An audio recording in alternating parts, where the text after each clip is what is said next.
प्रेम से बोलिए मानव भगवान की जय।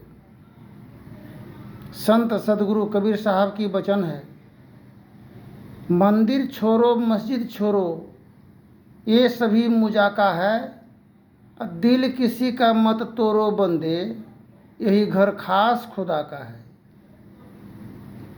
हम लोग जब मंदिर जाते हैं और मस्जिद जाते हैं, गुरुद्वारा जाते हैं, तो जाता कौन है? मन जाता है। मन और दिल मिला करके मस्जिद का निर्माण किया गया है। मन दिल से मस्जिद, मन से मंदिर का निर्माण है किया गया है। तो हम लोग जब मस्जिद जाते हैं और मंदिर जाते हैं तो हम लोगों का मन जाता है, मन, दिल नहीं जाता है। दिल रहता कहाँ है? हर एक कार्य क्षेत्र में संलग्न रहता है दिल।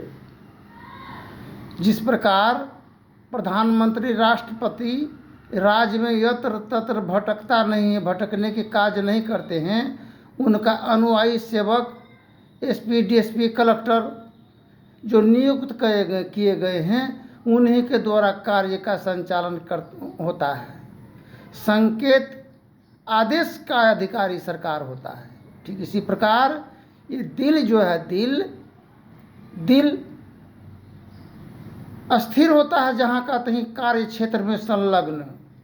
मन जाता है मंदिर, मन जाता है मस्जिद। जब तक दिल नहीं जाएगा, तब तक दिलवर से मुलाकात और साक्षात्कार कदापि नहीं हो सकता है। इसलिए हम लोग बार बार नित्य प्रतिदिन जाते हैं और अपने अपने विचार को व्यक्त करते हैं, किंतु जहाँ का तहीं परा बातचीत रह जाता है और कोई सुनवाई नहीं होता है। हम वकील को बार बार कहते रहेंगे और जज से साक्षात्कार होगा ही नहीं, तो क्या मेरा मामला मुकदमा का निवारण समाधान हो सकेगा? तो कहने की तात्पर्य यह है, ठीक इसी प्रकार जब दुल्हन ससुराल आती है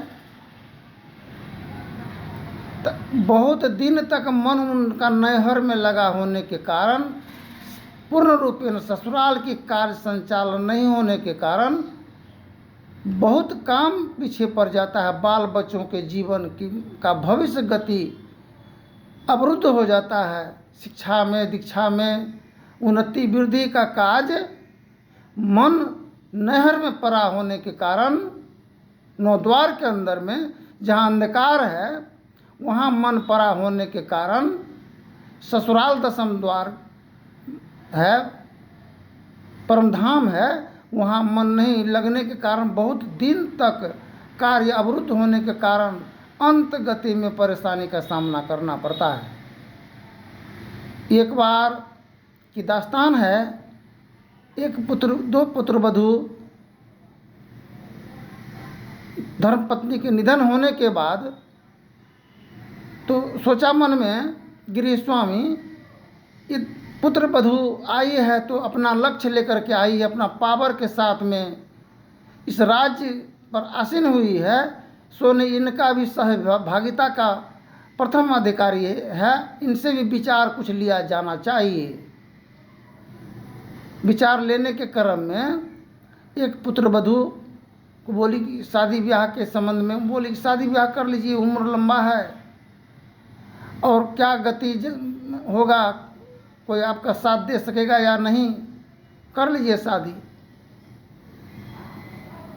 तो जो शादी के नाम ली, उनके मन में जो विचार मन में उत्पन्न हुआ वो उचित और अनुचित के संबंध वो नहीं जानकारी होने के कारण यह व्यक्ति की विचार को फिर दूसरे पुत्रवधू से पूछे जा कर के वह बोली नहीं शादी ब्याह करना नहीं है, नाती पोता पोती सब देख रेख सब कुछ किया जाएगा। तो अब ससुर सोचते हैं गृह स्वामी, दोनों का बात का आखिर विचार को समझना ही जरूरत है। आज संसार में दलदल में फंसे हुए हैं मानव, किनारा मिला ही नहीं, सभी हाहाकार में पड़ा है जीवन। समय लग गया दोनों के विचार को। गृह स्वामी सोचा मन में कि शादी विवाह कोई साधारण चीज़ नहीं है। धर्मपत्नी ही नहीं चली गई है संसार से, किंतु पुत्र वधू है, बेटा है, पोता है, पोती, इनका कार्य का संचालन करना मेरा परम दायित्व पुनित कर्तव्य होता है। इसी में मेरा उद्धार और कल्याण होगा। सोचा अगर हम छोड़ देंगे तो माँ तो चल बसी, हम भी छोड़ देंगे साथ, बाल बच्चों का जीवन भटकने लगेगा, क्या करेगा नहीं करेगा, कहाँ फंस जाएगा। सो निस्साथ और सहयोग देना चाहिए। ये दिल का काम कैसा होता है? दिल का काम उत्तम काम होता है। फिर दोनों जो कही कि नहीं शादी नहीं कीजिए, हम लोग देख रेख करेंगे, उनके भी विचार को परीक्षण निरीक्षण किया गया। समय आते आते उनके मन में यही बात था कि ससुर से सभी से सब काम अपना निपटा लेंगे, सब कुछ जब हमको पूर्ण हो जाएगा तब इनको घर से निकालेंगे। लेकिन ससुर जानता था पूरे गुरु के संग हो अनंग क्या करे। बोला कि देखो तुम चाहती हो मन में, तुम्हारा मन का विचार को हम पहले बता देते हैं। तुम चाहती हो कि अगर घर मकान सब कुछ हवेली भवन बन जाएगा इनके द्वारा तो हम इनको निकालेंगे।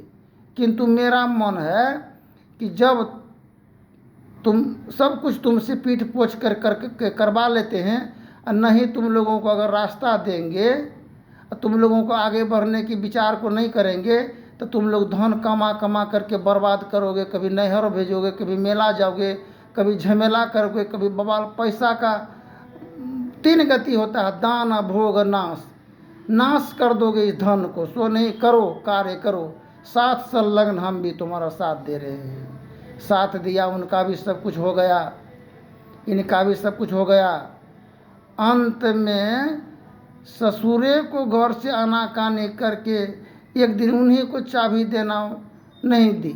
स्नान, लेटरिन, बाथरूम, यही सोची अब जो मेरा सत्ता हाथ मेरे हाथ में आ गया, अब कोई ज़रूरी नहीं है। ये गार्जियन का संरक्षण में रहेंगे। बेटी आएगा, नाती आएगा, पोता आएगा, कब तक इनका झमेला को हम निवारण और समाधान करते रहेंगे। जब तक इनसे अलग नहीं होंगे तब तक जो है आगे बढ़ नहीं पाएंगे। इसलिए इससे अलग होना ही ज़रूरत है। जिस प्रकार दूध में घी होता है, मंथन के द्वारा घी जब अलग हो जाता है तो सालों साल घी रह जाएगा और दूध कितना दिन रहेगा? 1 दिन 2 दिन के बाद में वो दूध फट जाएगा। इसलिए ये जीवन रूपी संबंध, प्रेम, आदर, मान सम्मान का जो भी है, इससे अलग होने की ज़रूरत है। इस झमेला में पड़ने से प्रतिदिन नीचे पड़े रहेंगे। बाल बच्चों का उन्नति वृद्धि में बाधक हो जाएगा। अलग होने की चाह गई, चिंता गई, मनमा है बेपरवाह। जिनको कछु नहीं चाहिए वही मानव है शहंशाह। फिर 2 में 2 बात। एक थी सेवक, सेवा भाव था उनमें। मांस मछली अंडा मुर्गा खाती थी किंतु सेवा भाव था। एक थी संत, तो संत उनके पास में सेवा भाव नहीं, सिर्फ पूजा पाठ करो, गार्जियन से कोई उतना ताल्लुकात, सिर्फ काम से मतलब है। इससे रस निकाल लो केतारी के समान, छिलका बचेगा तो चूल्हा में जला दिया जाएगा। मंदिर की मूर्ति की दर्शन करना, किंतु ससुर का दर्शन नहीं होने के कारण जीवन अधोगति में, नेत्र भी नयन काम के लायक नहीं रहा, शरीर स्थूल पड़ गया। किंतु कर्म ही प्रधान, कर्म प्रधान विश्व करी राखा, जो जस फल करे तस फल चाखा। एक आदमी बोला कि देखिए दास जी, ओ दास अलग होता है, साकट अलग होता है। साकट का कौन गिनती है मांस मछली खाने वाला का? दास सबका तो बहुत गिनती है। हमने नहीं ऐसा बात नहीं है। बात यह है कि जितना मानव हम लोग जगत संसार में हैं, सभी हम लोग दास हैं। 2 पैर वाला हम लोग हैं, 2 हाथ है, जुबान, आँख, कान, नाक है, सब कुछ है। श्वास का गति एक है। विश्राम के लिए ईश्वर का सैया अलग है, छत पृथ्वी, हम लोग सभी कोई दास हैं। बोला नहीं नहीं, ऐसा बात नहीं है। दास जो मांस मछली छोड़ता वही दास। बोले नहीं नहीं, जो खाता है वो भी दास है। कैसे दास है? प्रमाण? हम बोले देखिए, कुत्ता को कोई कहेगा दास जी कुत्ता इधर आइए, गधा को कहेगा, हाथी को कहेगा, घोड़ा को कहेगा, गाय बैल धकरा को कहेगा दास जी नावो, क्यों पशु है। हम लोग मानव श्रेणी में जितना है सभी दास हैं। पशु को 4 पैर, कुत्ता को भी है 4 पैर, बैल को भी है, बकरी को भी 4 पैर, गधा घोड़ा को। लेकिन श्रेणी में जो गाय है वो मांस मछली का धुआं भी घास में दे दिया जाए, भूखा मर जाएगी, लेकिन वो ग्रहण घास का नहीं करेगी। कुत्ता को, हाँ, गधा को, घोड़ा को, ये सभी जो है 4 पैर वाला भी है, किंतु वो ग्रहण नहीं करेगा। फिर 4 पैर वाला शेर है, गिद्दर है, कुत्ता, ये सब मांस खा लेता है। ठीक इसी प्रकार ऐसा श्रेणी मानव का है, जिनको सज्जन संत सदगुरु नहीं मिला तो वो निर्घिन में शुगर की समान अपने गंदगी में मुंह लगा करके और खाता है और पीता है और जीवन व्यतीत करता है।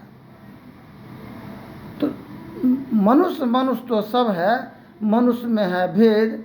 कोई मनुष्य है, कोई है परेत। जब भोजन ग्रहण करने के लिए जब जाते हैं भोजन, तो जहाँ मांस मछली का व्यवस्था रहता है उपलब्ध, वहाँ कहते हैं और 2 कोरबेसिए खेलो जेते, राक्षसी भोजन है ये। रावण के समान राक्षसी भोजन करने से उनका रज बीज भी दुष्प्रभावित हो जाता है।